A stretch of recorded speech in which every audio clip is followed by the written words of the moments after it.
angels coming across the distant hills. I hear them calling me. Only one person in history has had the honor of being named Songwriter of the Century by the Christian Country Music Association, and that person is Dottie Rambo. So I made my reservation for my final destination. I'm changing my location to my mansion in the sky. Gonna wear me some new clothes like a shiny white robe. Walk around in new shoes, get ready to move, ready to move. Artists as diverse as Dolly Parton, Whitney Houston, Johnny Cash, and Elvis Presley have performed her songs and sung her praises. She's written tunes for a variety of genres and styles, including pop, country, and uplifting praise music.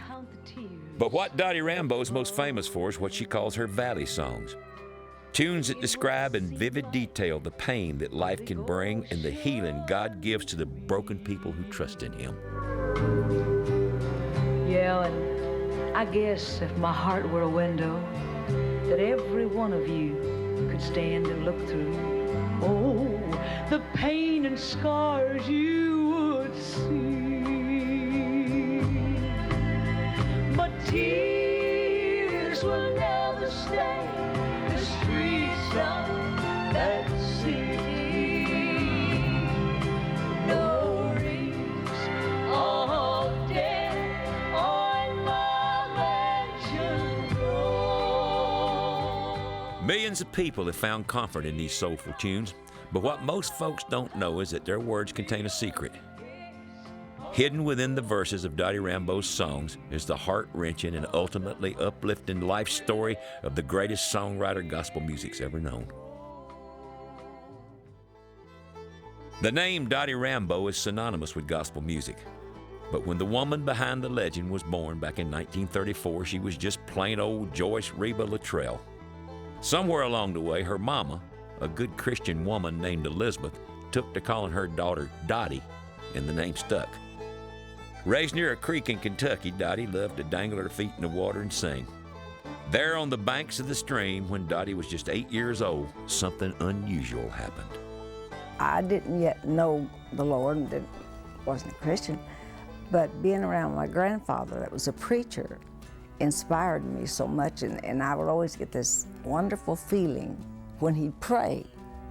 So I sensed that same feeling sitting in the creek, just had water all over me, and something just happened, and a song just started coming forth, and I had nothing, no paper, nothing, didn't play the guitar yet, but I did a complete song, finished it. Little Dottie was so excited about what had just happened that she ran home and sang the song for her mama.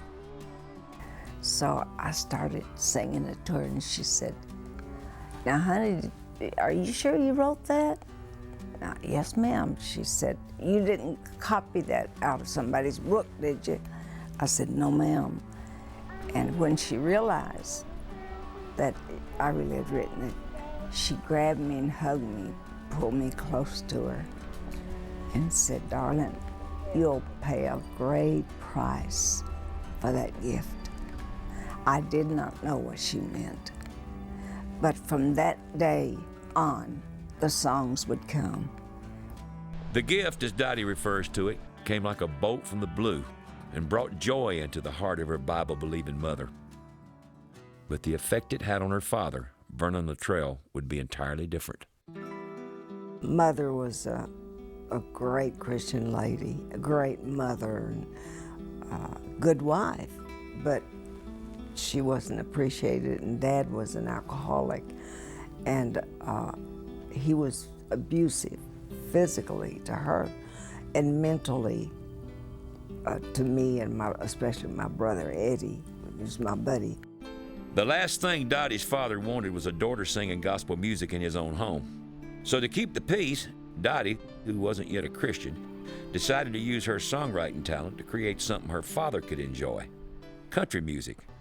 And as it turns out, she was pretty good at it. By the time I was about almost 11, I was already playing in a little Western country band on the radio on Saturday and singing country music because I loved it. And Mother would let me go to the fairs or different things where the band would be playing, but not where they were drinking or things like that. She wouldn't allow that. Country music gave Dottie her first taste of show business. But when she accepted the Lord at the age of 12, she felt something change inside her. Dottie's heart was filled with songs of praise for God, so much so that she couldn't help but sing about it. Dottie and her father were very close, and she would go on hunting trips with him, and they would sing country songs and entertain his friends and all of that. But then when she got saved, he was so furious that she didn't want to do the country stuff anymore. It wasn't that she thought it was wrong, it was just she was more into singing gospel and writing gospel songs. And he got real abusive to her, and he just felt that she was an embarrassment more than anything else. Dottie's new style of singing brought such a sense of conviction to her father that he gave her a choice. It was either him or God. And if she chose to follow the Lord, she'd be forced to leave home. I've got an 11-year-old and a 13-year-old, and I can't imagine me giving them an ultimatum on anything that would involve those severe consequences. But to say it about, your relationship with Christ, it's unimaginable to me, and I can't begin to dream how much that hurt, and at the same time how much that shaped who she became. Dottie knew she had to follow the Lord, so she packed her bags. Her destination was Indianapolis. Dottie's mother had arranged for her to stay with a pastor and his family while she sang and preached at a revival meeting there. After that, Dottie would have to make her own way as a traveling gospel singer. Not a comforting thought for her mother, but somehow she believed it was for the best. Mother, I think, was relieved when I left home because she didn't want Dad to treat me like that. And leaving to me was freedom, When she had to leave home, her mother and her walked 7 miles to the Greyhound bus station, and she had made a little tag for Dottie out of cardboard and a little cheap chain and wrapped it around Dottie's neck and started crying. She said, "I'm going to worry God to death over you." Dottie's life had taken an unexpected and frightening turn. At just 12 years old, she'd been rejected by her father and cast out into the cold. For Dottie, it was pretty tough to take. But she knew her heavenly Father would never forsake her, and she believed God had a plan. One of the big ironies of being a songwriter, and it's a sad but beautiful reality, that the best songs come out of the worst situations. I know it's true in my life. The songs that I've written when I was at, the most difficult and most painful places in my life, death of a friend, death of a marriage, whatever. Those are the ones that have tremendous value. Over and over again, God has taken the tragedies in Dottie's life and turned them into songs that speak to the hurting people of this world. It's a trend that began when Dottie first left home. When Dottie left and went to Indianapolis, and from that spurred all these other church days where she was going and ministering to as a 12-year-old girl in all these churches. People just could not believe how a child could come up and step on that pulpit and say the things she said. They could not believe a young person at 12 years old could have such an amazing gift and touch so many people, not just teenagers, but older people. From that first outing, Dottie blossomed into an itinerant preacher in her own right. She wrote songs and sang them for congregations throughout the South. Word soon spread about the young female prodigy, and soon enough, Dottie's future husband, Buck Rambo, came to hear her preach and sing. Well, Dottie was leading the music in a revival with Brother Jimmy Russell, and this was Buck Rambo's family's church. And so Buck had came this night of the revival, and from in his words, he said he had never seen a young person to have such a heavy anointing. And I think in that part of the country where you didn't have anything, to see somebody that was dressed up and pretty and leading services and playing an electric guitar, and that era, I think that really floored him. So he had asked a cousin of his to set them up on a date. And Dottie said, "No, I can't go out on a date with you because you're not a Christian." But Buck Rambo didn't give up on Dottie that easily. For several nights in a row, he came to the revival and listened to her preach, and somehow the things she said started to sink in. Later, in that same revival, he came down and made a profession of faith. And so Dottie then, she thought that was pretty interesting. And from that, they went out on a group date and went and got a Coke. And that's how they met and got started. The couple didn't date long before Buck decided he was ready for marriage. Dottie, however, wasn't so sure. I often wondered how I could ever even have a relationship with a man, because Dad was never an example to me as a man.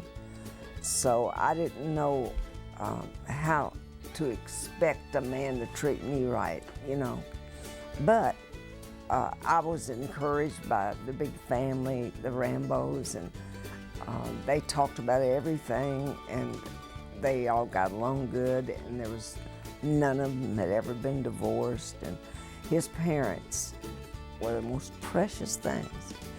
And I watched their lives a lot, and that, had a lot to do with helping me. The stable, happy home life of Buck's family was something Dottie had never experienced before, and she wanted it more than anything. So in spite of her misgivings about her relationship with Buck, Dottie agreed to the wedding.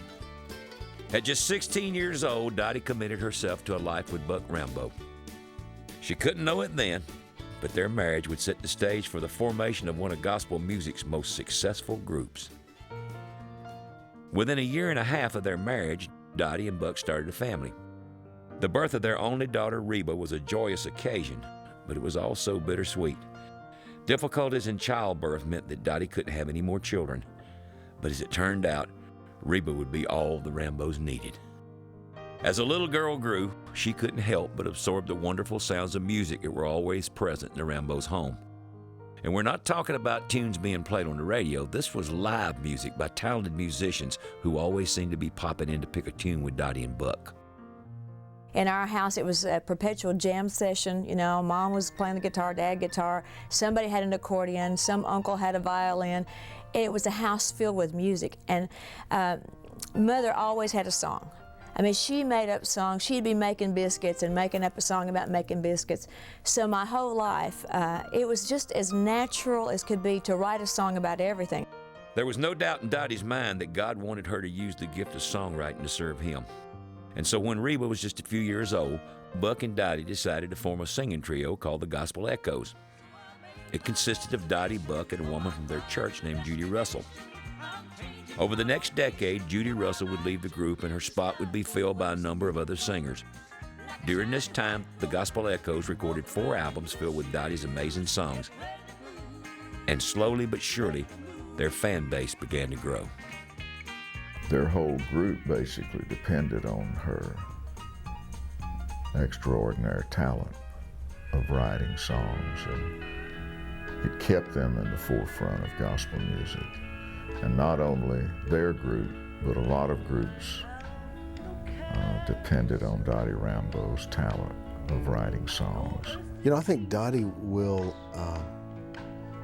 go down in history as being one of the better songwriters ever in any genre. I think the influence that she's had, I know on the songwriters, my contemporaries, is huge. And I hope my mansion sits right next to God's throne. Oh, build my mansion next door to Jesus. Her songs, because they speak to the heart, they have a simple way of going straight to the heart. She crosses every boundary. There is no boundary to her. I don't know. You could do her songs reggae. You can do them opera. There's no limit. Just so my mind now sits near the throne. Dottie's songs were touching people's hearts and bringing plenty of attention to her gospel trio. But there was a dark side to the Gospel Echo's first taste of success. As Dottie's singing and songwriting abilities took center stage, Buck found himself completely overshadowed by his wife's talent. And for an old-fashioned Southern boy, that was pretty tough to take. I think it would have just been totally impossible for Dottie's popularity, her stardom, her importance not to have affected Buck. Dottie was the deal, you know. When she took the mic, the light came on, you know, and not in the literal sense necessarily, but just that's when everything started working. He would introduce her, and it was almost condescending. It was almost, you know, she can do this, but don't give her any credit for it because it's God, it's not her. While although true was the way that he would state it, it just felt uncomfortable. It didn't feel like giving God glory as much as taking it away from her. The tension in Buck and Dottie's marriage spilled over into the Gospel Echoes. But just when it looked like their little singing trio might fall apart, something unexpected happened that would not only keep the group together, it would transform them into a gospel music powerhouse. Dottie and Buck were in the process of rehearsing with the newest member of their trio, a woman named Pat, and she was having a hard time getting her part down. They were having a big concert coming up with the Happy Goodman family and the Statesmen, and they were rehearsing literally for days and days. And one day in my frustration, I said to Pat, Pat, this is the way that part goes. And I started singing the part. And my mother, I remember, I turned around at her face, her eyes were big as saucers. And she says, oh, honey, I haven't heard you sing like that in so long. Now I know what you're thinking. How could Dottie and Buck have missed out on the fact that their daughter was such a wonderful singer? Well, the truth is, Reba did her best to hide it from them. I had it in my heart. I was going to be a surgeon. I was not going to be a singer. To the point that when I started school, I didn't really sing a lot in front of my parents because I was terrified they could find out I could carry a tune and they were going to put me on the road with them. We wasn't going to force her to sing, but we didn't know she could sing that good. Now that the proverbial cat was out of the bag, Dottie and Buck were convinced that Reba was meant to join the group. And my dad said, it was like the 1st of December. He said, honey, he said, would you consider, just for a little while, would you consider singing with us till we can find somebody else to sing the part? So I was like, oh, okay. So we worked with the school that I would finish, if need be, the rest of that school year, just my teachers giving me my assignments. Fortunately, I was a good student, so I could work that way. And that was a very long year. It was a big adjustment. She knew every part. She could just improvise, and she knew every word. It was like God just dropped her right in there. God made the color of the ocean from the blue in Mama's eyes. Put some magic in the touch of Mama's hand. The family trio blended together so perfectly that when Reba was just 13, they decided to cut their first album together. But before they did, there was one more change that needed to take place. Gospel Echoes didn't really suit any of us. I mean, none of us really liked it. We were all Rambos. Why shouldn't we call ourselves the Singing Rambos? And then, as we looked at that was a waste of time, so we just cut that short and just called us the Rambos, which made a lot more sense. I'm low in spirit. I cry, Lord, lift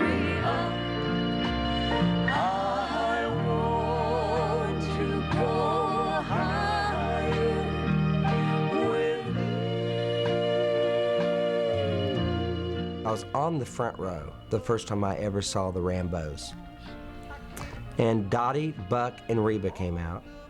And Dottie had a guitar that looked like it was as big as she was. She had huge hair that had like bed spring curls just coming out and pearls going all the way through it, just winding through the bed springs. And then Buck came out and he had that Elvis lip when he sang, and I just thought they were cool. And the Rambos came out and rode those songs like they were riding a Bronco. So I made my reservation for my final destination. I'm changing my location to my mansion in the sky. Gonna wear me some new clothes, like a shiny white rose. Walking around in new shoes, getting ready to move, oh, ready to move. Dottie Rambo was the sound of the Rambos to me. It was her unique sound that really gave them the identity of their group. And they didn't sound like anyone else. It was the best trio I've ever heard to this day. And I was blown away by it. I mean, I became a Rambo fan. On stage, the Rambo family had a unique style and sound that set them apart from the other gospel groups. Dottie would sing lead up to a point, and then it would be three-part, and then right in the middle of it could have been in the middle of a line, the lead would switch over to Buck, and she'd switch over to another part. That separated them completely from anybody else. It was birthed out of sitting around a floor with a guitar and three people who loved to sing. So we'd sit there and we'd sing a song and we'd say, oh, this sounds best with Dad leading or me leading or Mom leading. And we'd just try the different combinations. And then when sometimes the melody would get too high, Mother would do this, and that means let's switch parts. Let's invert, and you take the lead, and it became a sound. Teardrops aren't welcome beyond the gates of glory, 'cause the heart will never break anymore. Sing it louder. No, the heart will never break anymore, never break anymore. The Rambos were getting plenty of work, playing in churches and at revivals, but so far bigger bookings had eluded them. All that changed in 1964 when they decided to attend the National Quartet Convention in Memphis, Tennessee. We just went. We didn't think we'd ever sing there. And like some of the Statesmans and different groups came up to us and said, we hear that y'all have a pretty good sound. Come over here in the corner and just sing a cappella without any music. And we did. And they said, would you go on stage and sing? We said, sure. And I played my guitar, and let's see, we had another guitar with us and an accordion of all things. And my daughter Reba played the bass. So we went on stage and started doing it. He looked beyond my faults and saw my needs. I shall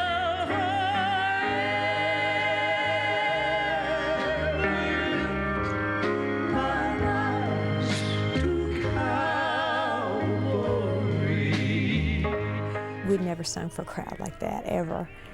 And all these people cheering and standing, and we're trying to leave, and nobody would let us. The people wouldn't stop. The encores, and then everybody kept coming out on the stage and joining in and helping us sing. And from then, there was no stopping place. He looked far beyond all my faults and saw my need. At that time, there were 5 or 6 promoters that booked almost all the major dates. Each promoter had X amount of cities that he booked.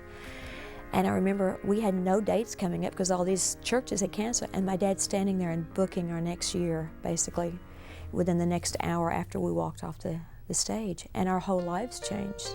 We went from this little hick church group to all of a sudden we're booked in all the major and Southern gospel venues that were available at the time.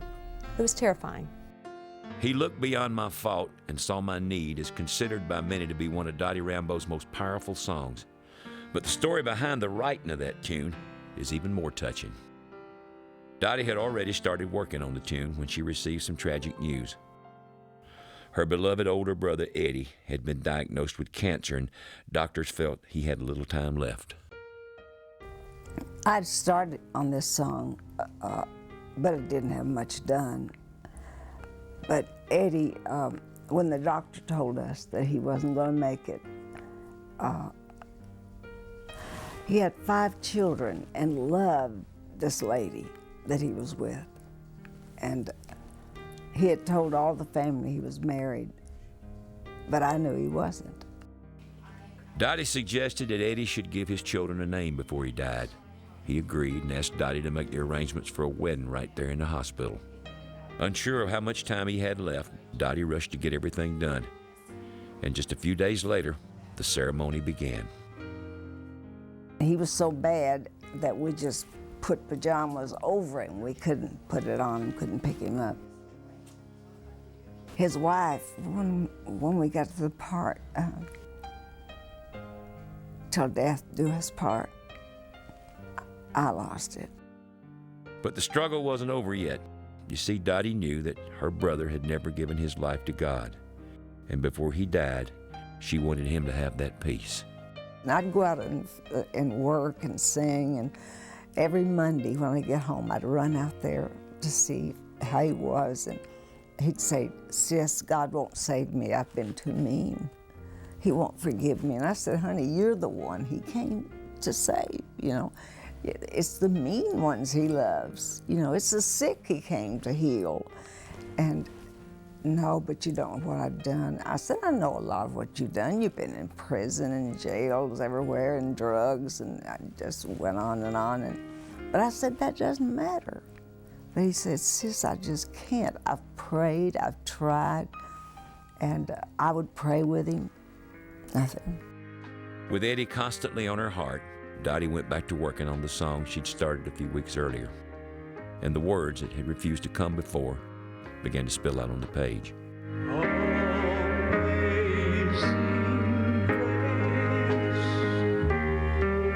Shall always be my song of praise, for it was grace that bought my liberty. The lyric itself, I think, addresses the absolute core of who we are and why we're here. You know, I mean, that's what Jesus did for me. You know, that's what Jesus did for her. That's what Jesus does for everybody that will ask him. He looks past your faults, which are inevitable, and he sees your need, which is equally inevitable. Dottie finished writing the song while she and the Rambos were on the road singing at a church in Ohio. After the service, Dottie asked the congregation to pray for the salvation of her brother back home, and they didn't waste any time doing it. Within minutes, God's ears were filled with the prayers of the saints, and as usual, he was listening. The Holy Spirit just let me know right then. It was 11:30. He said, "No, don't worry about Eddie anymore. He's fine. He's fine." And I couldn't wait to get home to tell him. Dottie drove to the hospital as quickly as she could and rushed into Eddie's room. As she tried to explain everything that had happened, she felt a tug on her hand. He wanted me to come down close so he could hear me and he could tell me. So he was smiling. He said, "At 11:30 yesterday, I gave my heart to Jesus, and he forgave me." And he said, "Now, I'm not going to be here very much longer, but I want to tell you something." It was so sweet. He said, "When I leave here, I'm going to heaven when I die." He said. I said, "Yes, you are." He said, "But I'm going to stand beside one of those pearly gates, and I'm not going to go in until you get there so we can share heaven together."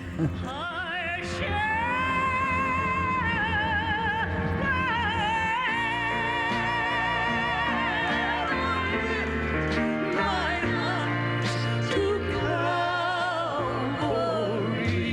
will.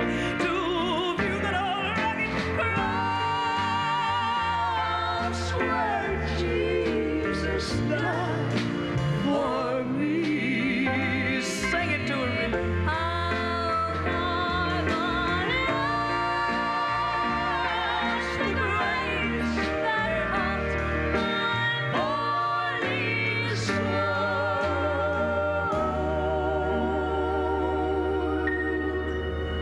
He looked beyond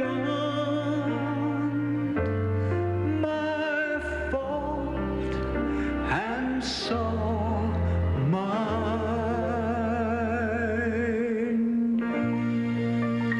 need.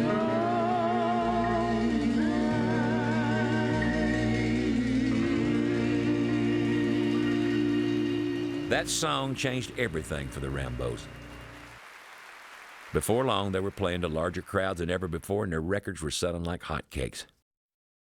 But behind the scenes, a very different drama was being played out. The success of the Rambos had put a strain on Dottie and Buck's marriage, but now it would go through the fire. For some time, rumors had been swirling that Buck Rambo had broken his marriage vows and been unfaithful to Dottie. At first, she refused to believe it, but when she confronted Buck about the stories, he reluctantly confessed they were true. Dottie was devastated, and to make matters worse, the Rambos were right in the middle of a concert tour. Unsure of what to do next, Dottie struggled to keep her emotions together as she tried to figure out where her marriage had gone wrong. The ministry is like you marry the ministry, and your own family it becomes secondary, not meaning to, but you do that. It's like for the sake of the call, but it's way out of balance. And I think the two of them, almost for the sake of the call, for the sake of whatever, had almost married that dream and vision and gave it much more energy than they gave each other. For Dottie and Buck, life became a roller coaster ride of emotions, and their daughter Reba was caught right in the middle. I had always been the balancer, the equalizer in their relationship in many ways. Between the business and the family, I was the thing. I was a lot of times the glue that held them together. And to see it all happening, but yet I was a teenager involved in, and then a young woman involved in my own life, but still could see it, you know. It was very hurtful. Buck's unfaithfulness plunged Dottie into a deep valley of despair. In her sorrow, she turned to God for the strength to forgive. And as he so often does, the Lord did more than answer her prayers. He brought her a miracle. It had been more than 2 decades since the singer left home. Forced out by the bitterness of her unsaved father, Dottie had never looked back. Until now. Dottie had been out on the road singing in concerts, and her mother had called and sent word that her father had been in a really serious car accident. And almost all of the bones in his body were broken. He had a brain concussion and his lungs were punctured. So Dottie knew that this was something she couldn't ignore. And this was her father, and before she became a Christian, they were close buddies. So she showed up at the hospital, and he opened his eyes and seen her, and he said, "Little Dottie," he said, "is that you?" And she said, "Yes, it is. I heard you were sick, and I heard that you had been in this near-fatal car accident." And he looked up at her and he said, "I sure would like to know your God." Dottie's father was overwhelmed by the fact that she could still be there to show her love for him after all that had happened between them. He listened as Dottie witnessed to him about God's love and forgiveness. Right then and there, he accepted the Lord into his heart. And that wasn't the only miracle God had in store. In spite of the doctor's dire predictions, Dottie's father recovered from what should have been fatal injuries and lived another 9 years. During that time, he never missed an opportunity to hear his daughter sing and preach the word. For Dottie, seeing the power of forgiveness work miracles in her father's life gave her the strength to forgive Buck for the mistakes he'd made and open herself up to whatever God had in store for her next. Yeah, and I guess if my heart were a window that every one of you could stand and look through, oh, the pain and scars you would see.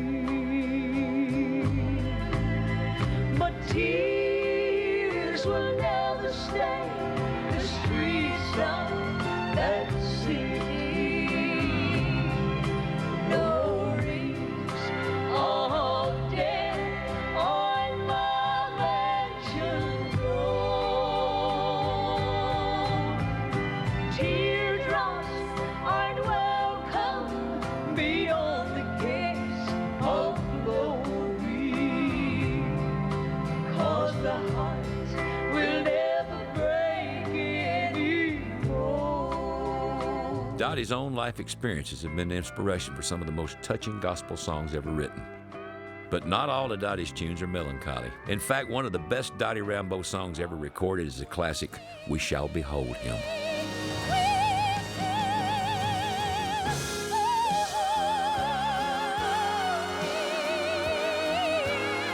The most well-known version of the song was recorded by Christian artist Sandy Patty in 1982. It earned the singer a Dove Award for Female Vocalist of the Year, while Dottie took home the award for Best Song.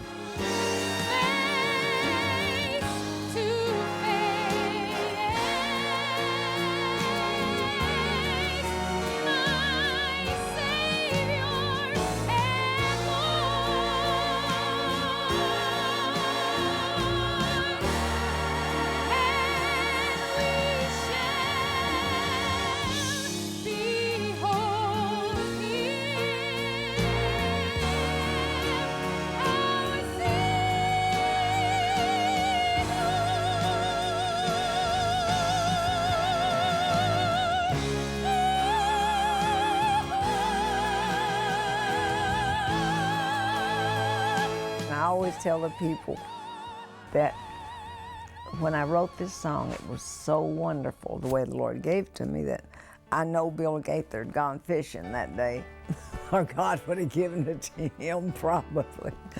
But I just happened to be listening. On the day Dottie wrote this wonderful song, the Rambos were scheduled to sing at a Baptist convention. But before she made her way over to the church, Dottie decided to drop in on a friend who lived about 7 miles away. After visiting for a while, the two ladies got in the car and started driving toward the meeting. And it was almost dark. And as I was driving, all of a sudden, I love cloud formations. I just love it. And I looked up, and all of a sudden, I saw brilliant colors like amber and azure, blue and greens. It was a spiritual color that, you know, the natural eyes never seen. And here I am trying to drive, and I'm doing this. And all of a sudden, I saw like shapes of cherubs and angels, and this all happened in split seconds, and me driving. And I felt the tears started. I always cried or laughed or did both when I knew that the Lord was going to zap me with something good. And I said, "Oh, Patty, I can't drive. Scoot under me and take the wheel." And she said, "What is it?" And I said, "All right, give me a minute." In 7 minutes, going 7 miles, I wrote, "We Shall Behold Him." And she was driving along, and I said, "You want to hear what the Lord just gave me?"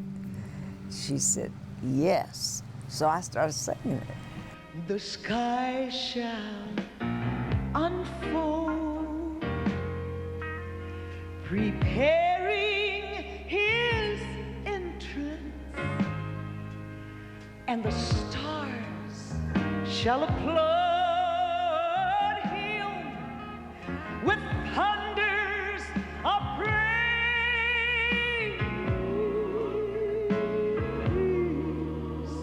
The sweet light in his eyes shall enhance those awaiting, and we shall behold him then face to face. So she started squalling like a baby, and she said, "I can't drive either." So she pulled the car off the road, and we sat there. We were late for church, but I said, "It's worth it. It's worth it." We shall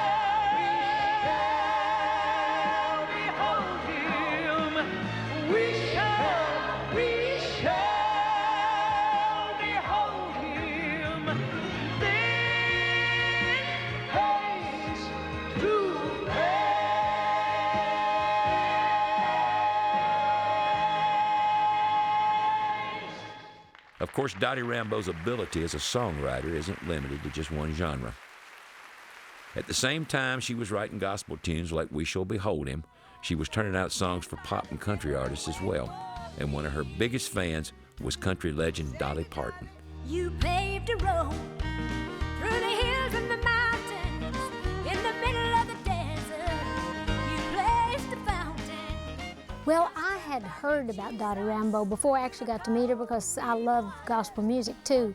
And I had found out that Dottie and I had a lot in common, that her grandpa was a preacher, my grandpa was a preacher, and we'd both started real young. So I kind of knew about her, and different people had told her that, you know, you love Dolly and Dolly will love you, y'all should meet, you're very similar.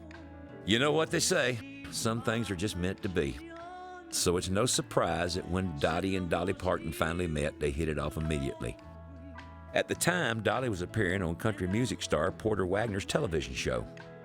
And since Wagner was also a big fan of Dottie's, they asked the Rambos to make an appearance.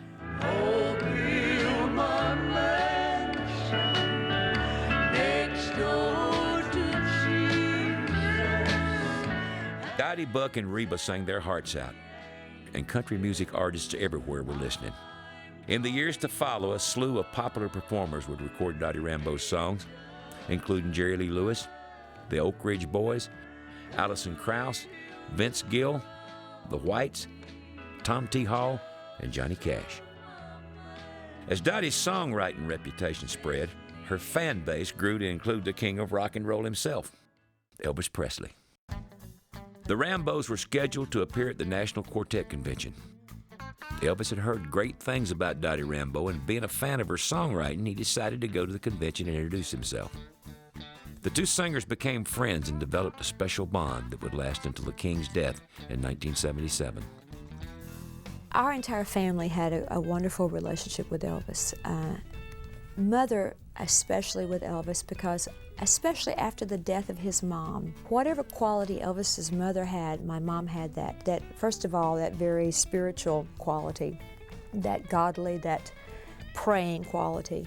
And I guess somehow he saw that in Mom, the same thing that he loved about his mom. Elvis was a dear friend, and I don't drop names, but he was like my brother for 18 years. And we were very close, and we'd share and sit on the floor and read the Bible and poetry. That's what he liked to do. The relationship that I'm aware that she had with Elvis was one of friendship and comfort. When one of them was down, the other one would call. One of the most vivid pictures in my mind is Mother sitting on the floor with Elvis Presley,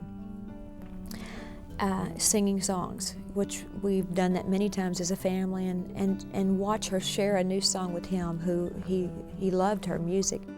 Music brought Dottie and Elvis together as friends, but their spiritual connection went even deeper than that. Dottie confided in Elvis about her troubled marriage, and he in turn poured out his heart to her. Through their friendship, Dottie learned that all the fame and glory Elvis had achieved in rock and roll had done little to bring him happiness. He said if I could go back myself and just do gospel music, I would. He said, but they've set me on a throne that I can't get off of. Dottie understood Elvis's pain in more ways than he could imagine. She too felt trapped, and there seemed to be no way out. But I knew that I was in trouble. I knew that I didn't love the person like you're supposed to love. But, you know, I didn't know a way out, because back then it was such a sin to get a divorce. And I thought, well, the whole world's going to turn against me. On stage, Dottie put on a happy face. But when the show was over, she found herself in agony, and with good reason. Buck had been unfaithful again, and had been going on for quite some time. Once again, Dottie struggled to overcome the bitterness that welled up inside her. And as was so often the case, she tried to relieve the pain through her songs. I think that was probably one of the most hurtful times in Dottie's life. Dottie had been betrayed, and her heart was broken. And from that, I think she was really bitter and so hurt. And I know she's told me that it was just something where she could not forgive, and she'd never been in that place before. Searching for the strength to forgive her husband, Dottie decided to get away to a quiet place and pray. So she rented a cabin in the Ozark Mountains and started talking to God. She said, Lord, if you would just give me back the joy of my salvation, and you would let me feel the Holy Spirit, because I don't feel the Holy Spirit anymore. And she said, if you would give me that and just help me be forgiving and forgive me for not being forgiving, and straighten my marriage out, help us get our family back together, I promise you I'll live for you. I'll never be unforgiving again. Alone in the mountains, God met Dottie and touched her heart with His Spirit. And for the first time in over a year, she felt inspired to write a new song for the Lord. It's titled Love Letters. Open the letters, and here's what you've said. Remember, I love you with the love I have loved you. I'd like to claim you, name you my own. Remember, I love you with the love I have loved you. When you doubt that I do, count the tears scattered through my love letters to you. The soul-enriching songs of the Love Letters album brought comfort to millions of broken and hurting people. But for Dottie, the pain in her heart wouldn't go away. Reluctantly, she contacted a lawyer and began the process of ending her marriage. Then, just as the final papers were being drawn up, Dottie realized she didn't have the courage to go through with it. A feeling of hopelessness crowded in on her, and in a moment of utter despair, she made the worst decision of her life. Dottie attempted suicide. My family was at the office, and there's no one there with me that day. The doctor had given me a lot of sleeping pills, just anything to let me rest. And I had a full bottle of them. So I did my manicure, my pedicure, I did everything, put on my favorite silk pajamas, and fixed my hair, took the phone off the hook, locked my doors, and laid down and took the whole bottle. As the pills started to take effect, Dottie felt like she was descending into a deep, dark tunnel. But just when it seemed there was no way out, the phone rang. I thought the phone was off the hook, but I left it just enough that it was making contact. And it rang. But in my stupor, I didn't know I wasn't supposed to answer it.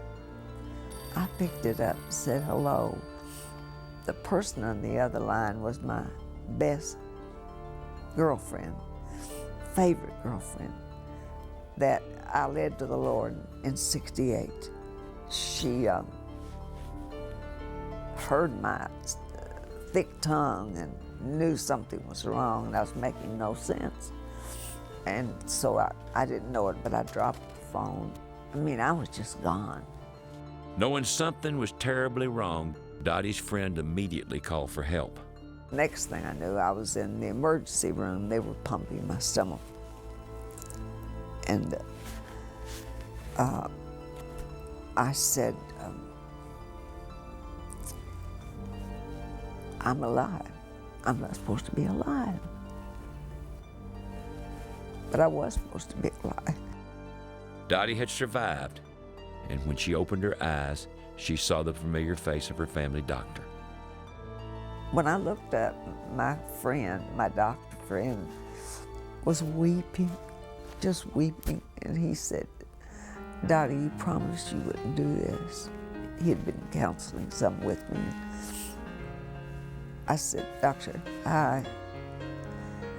if God and you can help me get out of this mess, if I can get up out of this bed, I said, I'm going to run all the way to heaven. Nothing or no thing can ever stop me. I'm through with this mess. I'm going to live for the Lord for the rest of my life.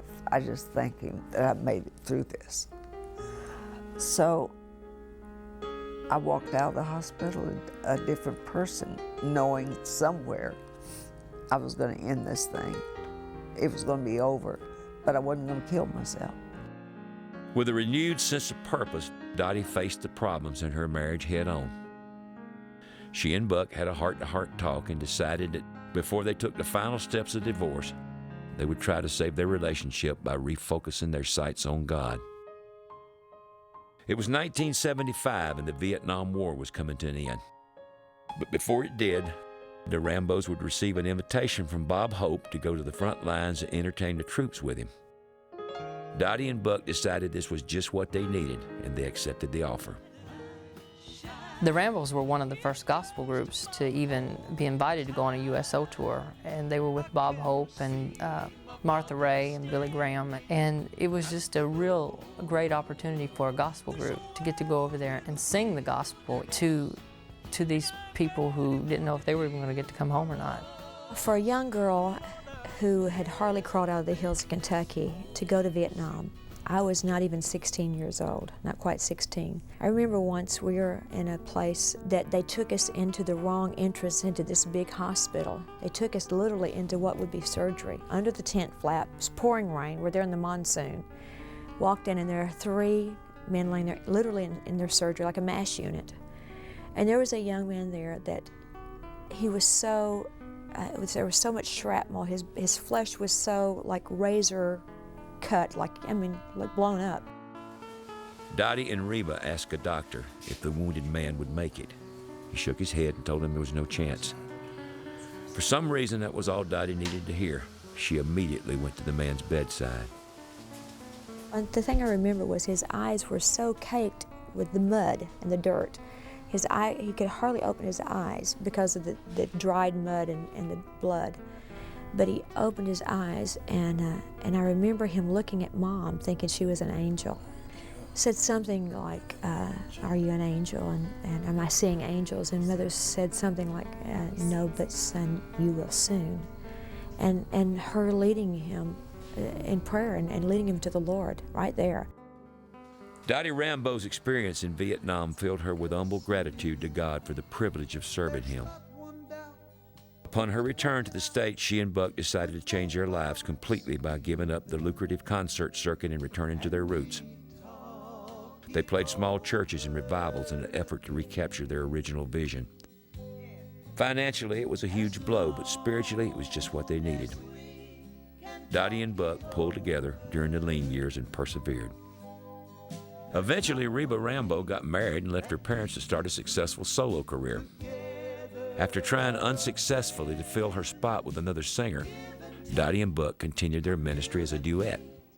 They showed no signs of slowing down until one night, just before they were to go on stage, Dottie felt a terrible pain in her back. Dottie had a very successful show on the Trinity Broadcasting Network, and at that time, you had to make appearances on their yearly telethons to raise money for next year's shows. So she was expected to be there, and she'd been having a little back pain, but not anything really serious. But while she was in the makeup chair during one of the breaks, it felt like just an explosion took place in her back. And she just began to scream. They had to call an ambulance, take her to the hospital. The news wasn't good. Dottie had a calcified disc in her back, and it would require immediate surgery. Her back was always hurting. It actually got to the point to where during the later time that I was with them, they didn't travel on the bus a whole lot. They would, because she just couldn't do it. You know, it just hurt her a lot, and she would just sit there and cry, just sit and cry because it hurt so much. Dottie's condition was so severe that it would require more than a dozen surgeries over just as many years. But the singer refused to let the pain get in the way of her life's work. There were times when her health would be of major concern to me as a record producer and as a friend. I don't think I ever understood the severity of it, because she would, if she had a new song, or if she knew that it was time to go to the recording studio, or that we needed a new record on them, she would never complain. She gets up and she goes and she ministers. And when she's ministering, there's no pain. I mean, people are healed while she's ministering. And she comes out of that time and fights the pain. You can't explain those things. I mean, someday I'm going to ask the Lord about all that. But she keeps on, this spirit. I mean, she may be little, but she has this spirit that's bigger than this city. I'm finding it hard to see the blues. I am doing so well. Amen. As time went by, Dottie learned to live with the pain in her body. But the pain in her heart became unbearable when she learned that Buck had been unfaithful to her yet again. I was there right after Reba left. And there were 2 or 3 that came along after that to sing that part, as it were, and it was obvious that was not all on the up and up. It didn't all feel right, and I think most of the band members, if they were forthcoming, would say so. There's only one way I can describe it, and I am a very open person. I'm not afraid to say what I think. And to some people, this may shock them real bad. I personally wanted to go get him and choke him and say, "Are you crazy? What in the world is wrong with you, Buck Rambo? Don't you know this is not going to work?" And I know that they went through a lot. He went through a lot in his defense, because she was sick and flat of her back a lot. But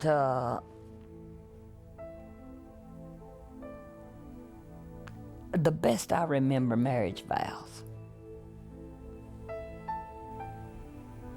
It's till death do us part, in sickness and in health. And I promise you, Buck would have been a wise man if he'd have remembered his vows. The news about Buck came when Dottie was in the hospital facing yet another surgery for her back. And the singer believes that's just where God needed her to be. See, we're always going and talking and running. But when you have to struggle with life and with pain, then you have to be still.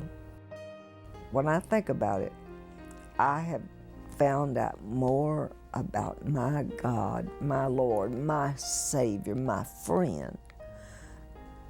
I found out more about Him, heard more from Him, lying on my back than I ever did walking around trying to minister. In what should have been Dottie's darkest hour, God opened her eyes to see the truth. For all these years, she'd failed to trust Him completely, and that had to change. For the first time, Dottie realized she had to let go of the fear. It was time to set herself free.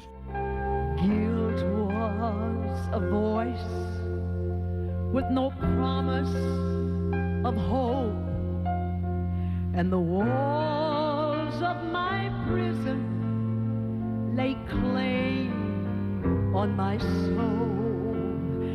But listen now, then out of my bondage, His voice spoke to me. Child, no prison can ever hold you, 'cause I have the key. Yes, now I have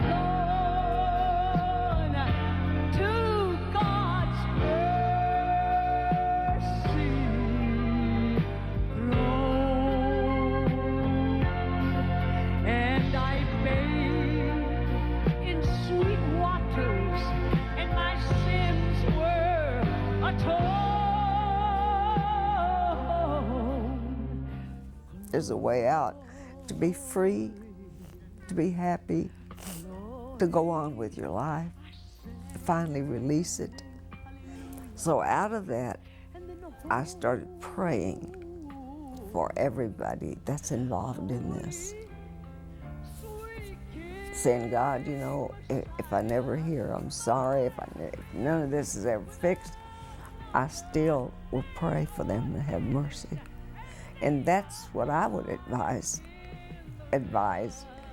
anybody that's listening or watching this. You can never change anybody else. If that's the way they were, they're going to be that way until they can get their heart right with God. But it changed me. It sure did. It gave me mercy. Oh, mercy is the greatest thing in the world. I knew my sins without number. They had vanished. Thank God they were gone. The river that flowed. In that river that still flows from God's mercy.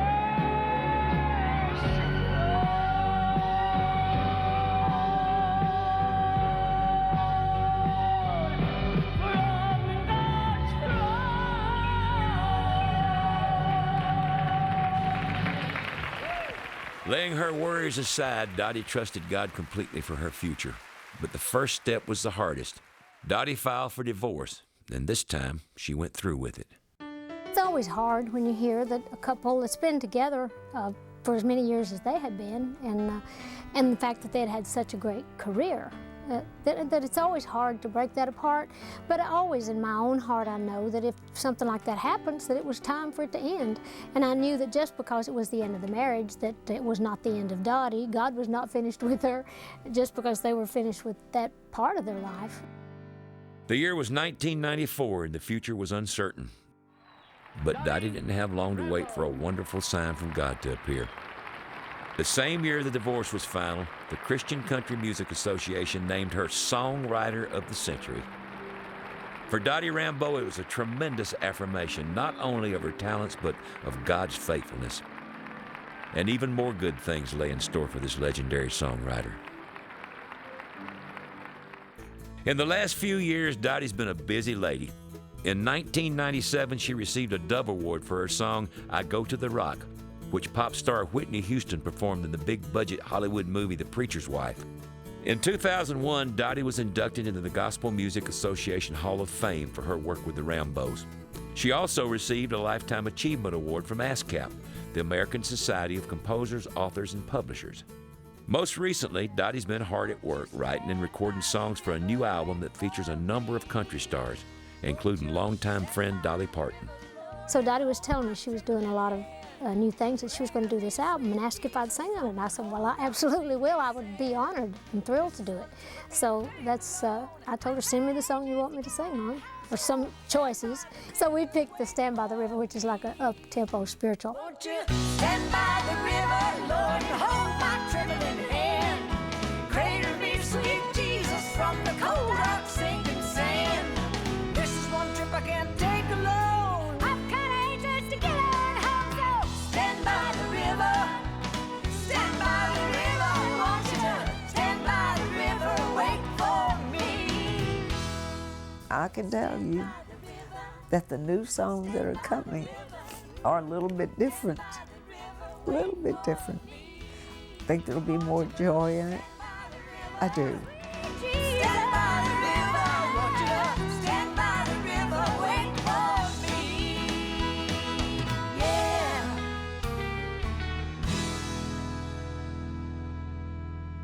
I tell you what, to hear that she's doing not only better, but a lot better, you know, at this point in her life, I can't imagine anybody that deserves it more. Not that life always gives you what you deserve, but I can't imagine anybody that deserves to live out their life as painlessly and as joyfully as possible after all that she's been through and every mountain and valley, most of which she wrote a song about.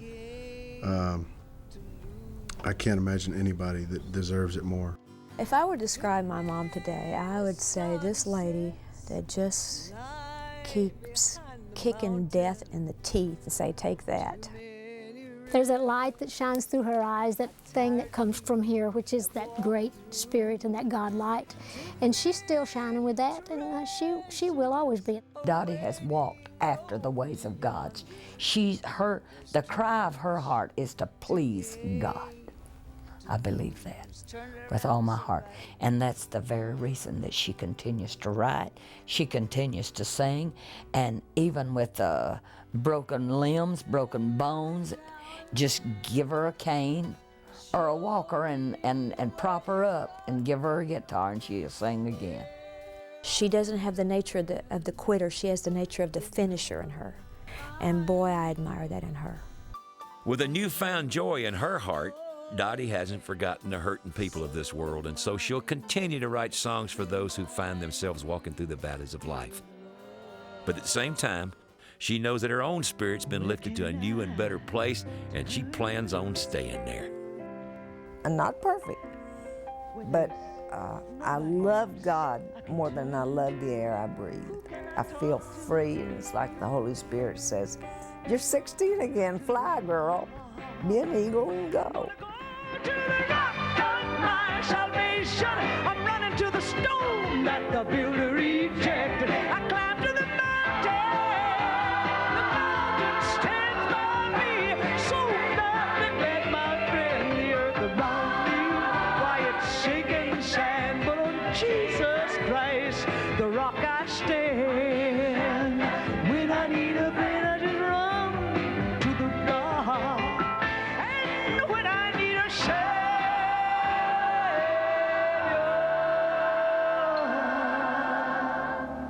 oh, it feels so good to know that I can run away to Jesus.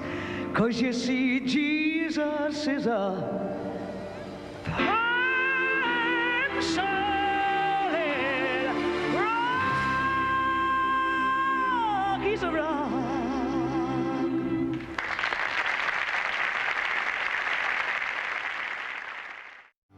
Give me the words, I'll sing. Across the hot burning desert. I've crossed the hot burning desert, Struggling the right road to choose. struggling the right road to choose. But somewhere up ahead, But somewhere up ahead, I see cool. Clear water, and there's defeat is one word I don't use. Yeah. 'cause there's too many sunsets lying behind the mountains. Too many rivers, too many rivers my feet have walked through. Too many treasures are waiting over yonder. There's too much to gain, to lose. Best will sing that by yourself. Too many sunsets. Too many sunsets lie behind the mountain. Too many rivers. Too many rivers my feet have walked through. Too many treasures. Too many treasures are waiting over yonder, Dottie. We've got too much to gain, to lose. Somebody tag it for us. There's just too much